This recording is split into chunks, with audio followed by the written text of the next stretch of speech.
Hello there, everyone. How you doing today? Today we're going into r/AskReddit, where Reddit asks, Parents of Reddit, what are your I looked away for 1 second stories? I hope you enjoy, and remember to like, subscribe to the channel, and comment to get the algorithm moving on me.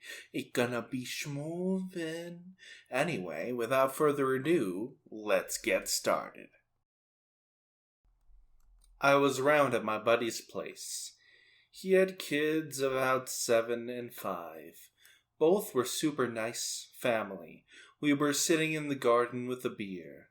The eldest had a foam-covered baseball bat that he'd been hitting foam balls with. Out of nowhere, he calmly walks up behind his dad and takes a full home run swing at his head, and heckin' clobbers him. The back is coated in foam, but it's still wood beneath it, so it's basically mid-level assault, maybe even attempted murder. Dazed, the dad turns around to defend himself, at which point the 5-year-old sees his opportunity and grabs the beer from the table and starts chugging it. Not just drinking it. Full-on frat boy chugging it out of nowhere.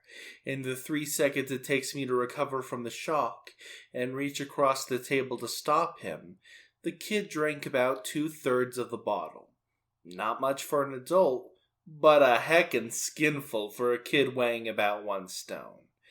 Within about 3 seconds, we went from a really nice family barbecue to a concussed adult, domestically abused by a psychopathic 7-year-old and a wasted 5-year-old. That went dark real quick. I had taken my 4-year-old daughter into a public toilet in France, which was next to a main road.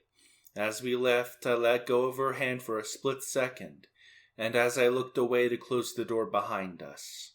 When I looked back, she was running into the main road, as she'd seen her mum on the other side. From where I stood, my view of the road was obstructed, so I couldn't see if any cars were coming, and she had gone too far for me to catch her. By a complete miracle, she got safely over the road. It sends shivers down my spine, remembering the helpless terror I felt when I saw her in the middle of the road. So we took the kids, 7, 3, 3, and 3 yet again, to a water park. One of us would stay in the kiddie area with 2 of the triplets, and the other parent would take one of the 3-year-olds and the 7-year-old on a ride. It was working pretty well. Note, the kiddie area was mostly contained, but there was no gate or anything. At one of the swaps, we blinked for a second, and our adventurous 3-year-old was gone. Instant oh heck oh fuck panic. Get security there, staff is looking, and I'm running around looking. Anyway, we eventually found him. He had ridden a water slide with my wife earlier, and decided, that was fun, I'm gonna do it again! And the 3-year-old had gone back up to get in line for the water slide by himself, and they found him about 2 from the front of the line. We moved into our new house on Halloween in 2001.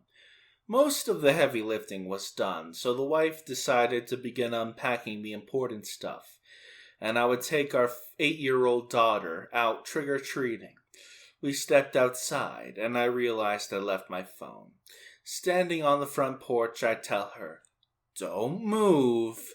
I have to get my phone. I'll be right back. Do not move." And then she moved, says the narrator. New neighborhood, kids and parents everywhere. I'm running up and down the street frantically, and after about 15 minutes later, I spot a family, mom and a dad and a handful of rugrats with mine in tow. They had a good laugh, telling me they just turned around and there she was, having appeared out of nowhere. Decided to stay close, assuming some hysterical parent would eventually come running. I had been drinking scotch one evening while doing dishes. So I'm standing at the sink. I hear my 3-year-old stumble into the room, pull a chair out from the table, and climb up. I'm not thinking anything of this until I hear a small voice say, "Juice!" As I turn to watch him dump about half an ounce of single malt into his mouth. This was immediately followed by a gasp. Then he turned bright white, and then bright red. He went to bed early that night. That only leaves one question. What do you do with a drunken toddler? What do you do with a drunken toddler? What do you do with a drunken toddler midway through the evening? And nobody will ever have that answer. When I was a kid, my mom was watching me play while hanging laundry. When she turned to hang a garment, I discovered a bouncy spot in the grass and fell down a 100-ish-year-old abandoned well. She said that day took years off of her life. What? How is there a what? Damn.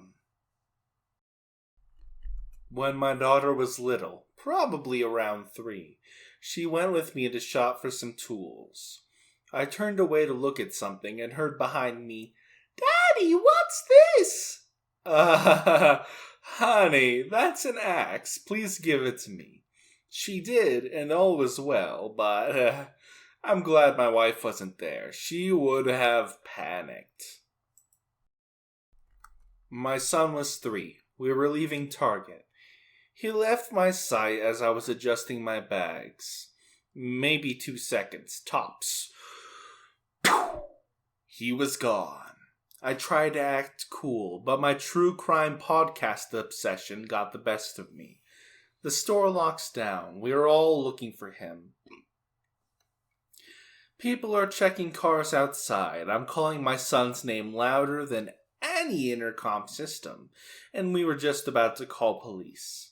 And then my toddler slides out of the car area and is like, "Sup?" He decided it would be a most excellent idea to shimmy underneath the carts and sit there as the world turns inside out searching for him. I hugged him, and I yelled at him for a good 10 minutes. Ugly sobbing. 100 out of 100 grateful for Target folks. We catered lunch for them as a huge thank you. And, well, I'm sorry my kid's an asshole. You know, you can't really help that. All kids are assholes. I'm pretty sure I fit the bill for this one, but as a kid, about the parent. My dad was watching me and my cousins play the SNES down in our den, and got up to pee. Somehow in the 2 to 5 minutes he was gone. We'd gotten one of my cousins on the treadmill and got it angled into a downhill descent. Pretty sure we're the reason treadmills no longer have these. And jerked the dial all the way to max speed. My dad came in just in time to watch my cousin and I launch our other cousin 4 feet through the air and into the wall. No worries, nothing broken. But trying to explain why my cousin had a big pump knot on her head got my dad in a lot of trouble, I will admit. Our firstborn was about 18 months old. Walking, but not that agile. I was downstairs on the computer. The wife yelled down she was using the bathroom and for me to watch him. We misunderstood each other, so he was alone. English, Julius, English. He was alone for about 3 minutes. She comes out asking where she is, and he is nowhere to be found in the house. Thinking he's just hiding, we start a full search, only to notice the back patio door slightly open. After a few minutes hunting, growing concerned at this point, but figuring he just snuck out back. A full search of the fenced gated yard showed nothing. And now the heartbeat is going. We start running out and down the street. Find him 2 blocks down. He was heading to the park, which would have required crossing 2 roads, one of which was a busy one. The nice neighbors found him, and we were walking him home as they recognized us from previous walks. Years later, the little neighbor girl would remind us how he saved his life.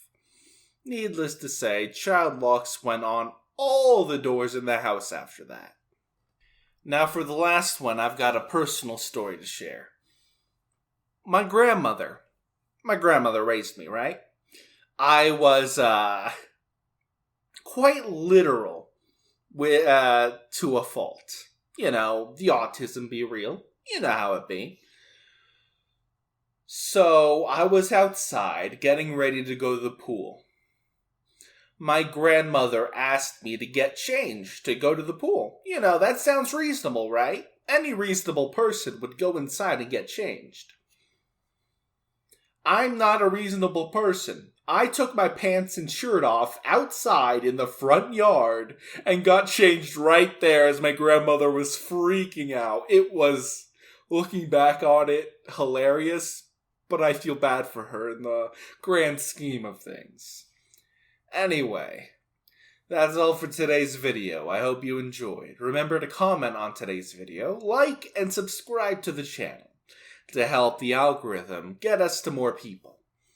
Because the algorithm hates my guts currently. Anyway, I will see you all later.